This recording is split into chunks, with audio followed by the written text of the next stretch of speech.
This is Purpose City, Stories of Humanity in Action, presented by Executive Wealth Management. Guests on Purpose City do not necessarily reflect an endorsement of Executive Wealth Management. All right, welcome to Purpose City. If it sounds a little different today, we're outside for the first time on the streets of downtown Brighton. And we're calling this one Come Together. There's a lot communities can do when they kind of put their minds together, their hearts together, their time together. A little Saturday morning. Here it's a beautiful day, and we've had all sorts of the community in downtown Brighton come together. And a few people have come together with me, and I'm actually going to hand this over because his professionalism outweighs mine, and he's a and he's an expert, unfortunately, on this topic as it's hit him personally, which is this is an Alzheimer's walk, a walk to end Alzheimer's, and he knows the people at the table even a little better than I do. So, Chuck Gaidica. Well, it's good to see you again. Yeah, thanks for being back on a beautiful morning. You're right. I took a piece of your candy, and I'm trying to get through that. But what a great morning for a walk, right? And it's just something that is near and dear to my heart. So I was fortunate to be part of the walk at the Detroit Zoo, and that's coming back again this month.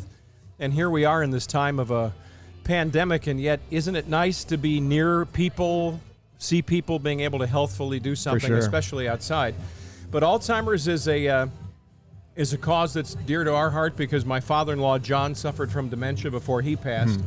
And my mom, Jerry, had Alzheimer's and passed a little over 2.5 years ago. So we actually lost my mom and dad within 4.5 months of each other for two different issues, each with brain disease. And it's something that makes you take pause. For my mom's journey, it was about 7 years, not quite, and didn't see it coming, didn't really think that happened. But interestingly enough, when my dad passed, and he passed first, it was a bit of broken heart syndrome. Even with her in the full throes of Alzheimer's, she knew the day he passed, and nobody told her. Wow. And so the power of the human spirit that we can feel when we're at events like this one this morning in Brighton, and the power of the human spirit, what's the provision that somehow he could touch her on the way out, is astounding to have lived through that. And so as sad as it is, and as challenging as it was many times, there's still great hope when you see the people that were here this morning. Right, Jennifer? Oh, definitely. This walk is amazing. When you look around and who you've got here, you've got businesses, you've got high school students, you've got just people from the community. And, you know, every time I'm at a walk, I'm always thanking people for coming. And so many times they look at me and say thank you to me because it's such a sense of community for them. But this Brighton is just kicking butt, if I'm allowed to say that on a podcast. They are the #1 team in the state right now in terms of reaching their goal. Isn't that awesome? It's amazing. And it honestly doesn't feel like COVID hit this town at all. So congrats to Nicole, who led this great event. And it's terrific. And Nicole, from your perspective, boots on the ground, because I know I saw the spreadsheet. Your day starts way earlier than us sitting here this morning while everybody's out. But you've got to feel really good about where this has gone and how it's succeeded and beyond. Right? Yeah, I inherited a really great community when I started this walk. I was a volunteer before I joined on as staff, and it's been really amazing to see it continue to grow and take new shape and take on new things. And we've just added a lot of aspects this year that are really cool.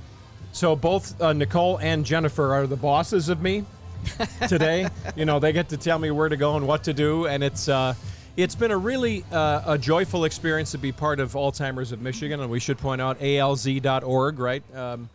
Because there's so many different ways to give back. Some people can't walk, but I say that, and yet there are kids in strollers, and I've seen people in wheelchairs, right? So there are ways to give. There are ways to continue to give and to look for a local walk whenever that comes up in your community, or start one and move the ball along when it comes to fundraising, because we've heard in the news this year about drug trials and things, right? So, moving this along is what we're all here for. Yeah, this year, aducanumab was approved by the FDA. It's the first drug that has ever been approved to treat the underlying biology of Alzheimer's disease. Yeah. So it's a huge first step. And we know it's not perfect. It really is for a very small subset of people that have Alzheimer's disease. But we know that when the first drug comes out, there's drugs right behind it, and there's an opportunity to kind of tweak that. So we're expecting really good things down the pike. And it's thanks to all the volunteers who come out, help us raise money, but not only raise money, because like you said, everyone can't walk, and maybe raising money isn't for everyone. But we have lots of opportunities to join us to do education programs in the community, run support groups. I just talked to one of our volunteers who advocates and who is at the front door of her state legislature often to remind her of what she needs to vote for.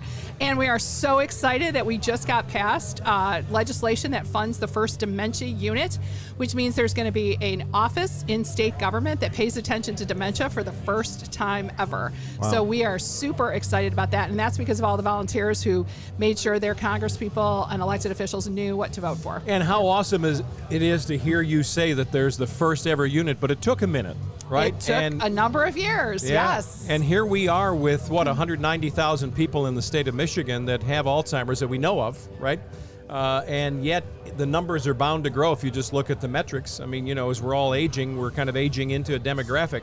But I tried to point this out from the stage. When I look out and I see a sea of young people, I'm looking at a dad holding a baby right now. It hits me that we're doing this for not only people among us who may be in the midst, in the throes of Alzheimer's, but for ourselves and our kids and their kids, right? Because we're all kind of moving through life together. Well, Chuck, and the other good point, my father was diagnosed with mild cognitive impairment last summer. It doesn't just affect my father, it affects me, my sister, my brother, my kids, because there's caregiving to be done. There's smoke detector batteries that need to be changed, that when you go over there, you're thinking, how long has he been listening to this beeping sound? It is the basics sometimes, isn't it? Yeah, and I think, to realize, when we talk about 190,000 people, we also talk about 500,000 people in the state that are affected as caregivers. Yeah. And like you said, it's unpaid. People have jobs. There's amazing statistics on the number of people that are forced to reduce their time in the workforce or even leave the workforce because they need to care for someone. And that's a big financial impact on families as well. So we've had a marching band, at least one. We've had the cheerleaders. I saw the dance team. I was waiting for my big dance number, and it didn't come up. I think we ran too long on time. But Nicole, you were walking around a lot because that's what you had to do today. Yeah. What did you see? Some great stories, people you saw, because even dogs are in purple this morning. Yeah, I saw quite a few dogs dressed up in purple. For me, there's a lot of people that I talk to, like on the phone or maybe via email throughout the season, and that I just don't have a face for. So it's always really neat to meet somebody for the first time face to face and kind of know who they are already, but meet them and see how their families have been impacted. I think the first time that you see somebody come in and it's like their first walk, right? That look on their face and that feeling that they have that they've never been here before, but it's just incredible to be here. And I just saw so many of those people today, and I just love that. And a lot of purple hair, Nicole included. That's right. That's right. And when it comes to my friendship with Ken and Executive Wealth Management and then Team Susie, who I've gotten to know, family members, you realize that there's the profound nature of how this affects your own personal family, and then how the circles do radiate out to even when you mention it, even casually to somebody, and someone says, yeah, my mom is in the midst of it, you realize how dramatic this is for so many people. For sure. Nicole, you speak at quite a few places probably. Mm-hmm. Is that right? Yeah. When you're in a room or when you address people, do you ask for a raise of hands? I do. That's usually one of my openers. So I'll introduce myself and kind of say, I like people to know that I live locally and I'm a local representative, so they don't think I'm just from wherever and I don't know anybody. But usually one of my first questions is, show of hands, how many of you either have somebody in your family or know somebody, maybe it's a neighbor or a friend that's affected by this disease? And 9 times out of 10, almost the entire room has their hands raised. And right. I think it's a good visual too, when you're giving that presentation for people to see wow, this really is something big and this really is affecting a lot of people. Yeah, if you don't know all the stats, I think 2 that would really stick with you are, I don't know if that's the exact number, but it's probably about 90%. Or 9 out of 10 people have somebody affected. Would that be about right? I mean, you're seeing that in a room anyway on the average. Yeah. And 0 people survive Alzheimer's. Yeah, and really, that's one of the things that we really try hard to educate people on. I've had many people tell me, my husband doesn't have Alzheimer's, he just has dementia. There are other forms of dementia, right. but none of them have a good outcome. They are all fatal diseases. And, that's why we really try to encourage people to make sure they get to the doctor, get assessed. Because the other thing is there are other things that can cause symptoms that look like Alzheimer's that are not dementia. And some of those are fixable. So we want people, we don't want people to just say, oh, well, this is what happens. We want them to go and get assessed and see if there's something else that maybe can be treated. But if it is dementia, really start to think through plans and really how they're going to move forward.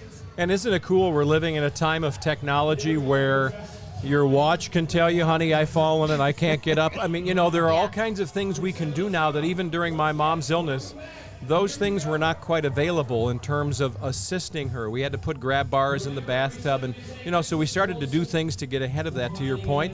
And that's a stressful thing all by itself. Yeah. Admitting that you need to do that, and then even being the person who sort of knows what's happening at that point and realizing, wow, I'm at this point where I need that kind of assistance. It is stressful on the caregiver side, too. Definitely. Yeah. So if people weren't involved in this event and they're listening to this, how could they be involved next year, whether this specific one somewhere in the state of Michigan or if they're living outside of Michigan? How do they find out about I'm glad these? you brought that up because even in Michigan, we have 24 walks. Wow. We have 7 just going on this weekend. So if you say, oh, I'm not that close to Brighton, trust me, we can find a walk that is near to you. We have committees for all of those walks led by great staff like Nicole. So you can just go to one, you can go on alz.org. Michigan, it'll list all the walks. It'll connect you. We're happy to connect you with the staff leadership. And we'd love to have you join the committee. We'd love to have you think about starting a team. If you're not really sure you're ready for that, we'd love to come out to your business, maybe do a presentation. One thing we know about all the things that we've talked about is how much this impacts workplaces as well. Workplaces are impacted when their employees have to take time off or are late because they're caregiving. So we'd like to help educate workplaces as well. And if walk isn't for you, support groups, education programs, advocacy, we have tons of ways to volunteer. So just go to alz.org and we will connect you. Great. All right. I want to thank all three of you. Do you have a last word, Chuck? No, just use the resources of the Alzheimer's Association. They're important. And when you're on the other side dealing with a mom or dad or a loved one, reaching out, and Alzheimer's Association of Michigan gives back so much as well. I have to say that. It helped. I can't tell you how many times I called the toll-free number for help. So they're here to help us. It's not just please help them. They're here to help us too. Great. All right. Thanks again.